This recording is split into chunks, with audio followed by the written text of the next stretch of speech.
west, but it will be a disruptive kind of night around here with some gusty winds and heavy rain. Might even be a few power outages early in the morning with gusts getting over 35 and the ground being as wet as it has been lately. Sometimes that can allow trees to topple over easier than they would otherwise. Some decent downpours now in the southern part of Marion County, northwestern Fayette County, the Bluff community up toward Winfield, Brilliant, and these are tracking into Walker County and southern Winston County right now. And there's a whole lot more where that has come from. One severe storm right into the western side of the Meridian area. That's in Newton County, Mississippi. This band of thunderstorms is tracking toward the northeast, but the air over Alabama much less ready for thunderstorm production than what we have back over Mississippi. In fact, we've got this enhanced risk over here close to Jackson, and the storms will be weakening as they track eastbound, which accounts for the color change on the map. We go from the numerous or level 3 enhanced to slight to marginal, and you can look at marginal in this case as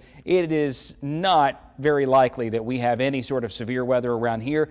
Gusty winds, yes. Heavy rain, yes. Potentially up to an inch of rain south of Birmingham overnight. About midnight to 3 a.m. on the western side of the state. 2 to 6 a.m. the heavier storms work through the Birmingham metro area. And then Anniston, Gadsden, we're thinking 4 a.m. to 9 a.m. for the arrival of those rainy, stormy wind situation that we've got coming in here for tonight. So 3 a.m. wind gusts in the 30 to 40 mile per hour range northwest of Birmingham. As the rain keeps on tracking east, it will continue to get windy. We'll get 30 to 40 gusts in Jefferson County, Shelby County, on eastward into Calhoun County between 4 and 6 a.m. But you can see the storms fall apart.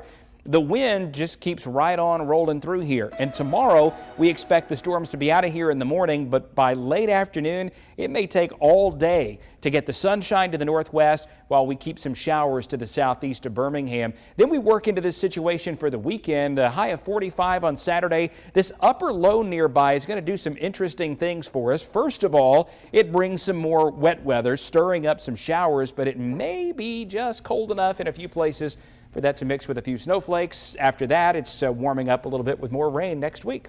Sounds like you got a bone to pick with boneless wings. They're not real wings. See what I did there? They're chicken fingers or tenders. Well, I'm just going to wing it to the teas there.